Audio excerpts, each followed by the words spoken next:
We're the industry's original and proven multicultural organization that educates, advocates, and connects for our members with opportunities to grow and do well by doing good. Today and in the future, the most valuable language in the business will be cultural intelligence. If you have it, you can win. If you don't, your business may become irrelevant, and irrelevant means failure.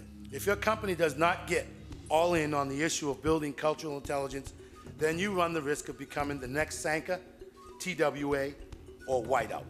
By the year 2050, most census projections show that our population is going to be roughly 50% racial and ethnic minorities. So when we talk about culture, we're talking about things like hairstyle, we're talking about things like diet, we're talking about things like communication style, we're talking about whether someone is a digital native or a digital immigrant. We are immersed in culture, and sometimes the last thing we see is culture.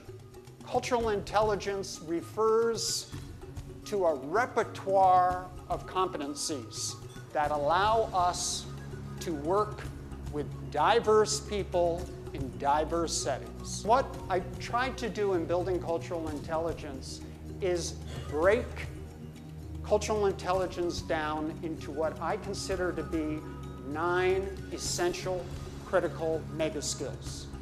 I don't think you're born with cultural intelligence, just like I don't think you're born with leadership. I think that is something all of us can develop.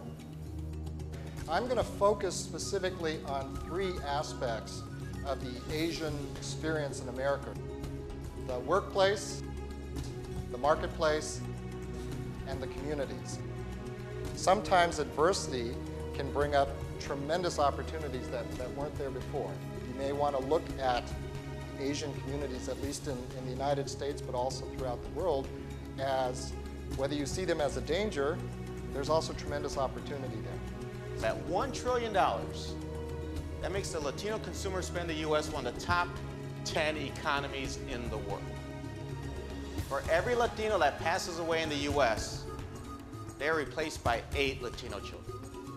Make no doubt about it, folks, the workforce of the future is going to have an increasingly Latino identity. So don't ever catch any of your leaders saying, oh, she didn't look Latina, because there's no such thing. As the #1 employer of minorities, we must become more relevant, not less. We must learn more about multicultural communities to better serve them and not back away because they differ or seem demanding. African Americans place a value on being respected. They need to know that your company has people that look like them working there, and that they can bring people like them to your places of business. Those of us in HR, diversity, we're good, I would say 5 to 7 years behind our friends in marketing and sales. Now companies are starting to say, maybe we need that same level of sophistication from the talent side. But they are successful at retaining employees because they marry those employees to the mission and the vision and the values. It's not just about black and white. As many of you know, it's about green. Building individual and organizational cultural intelligence is the key to developing an effective and productive pipeline of diverse and multicultural talent.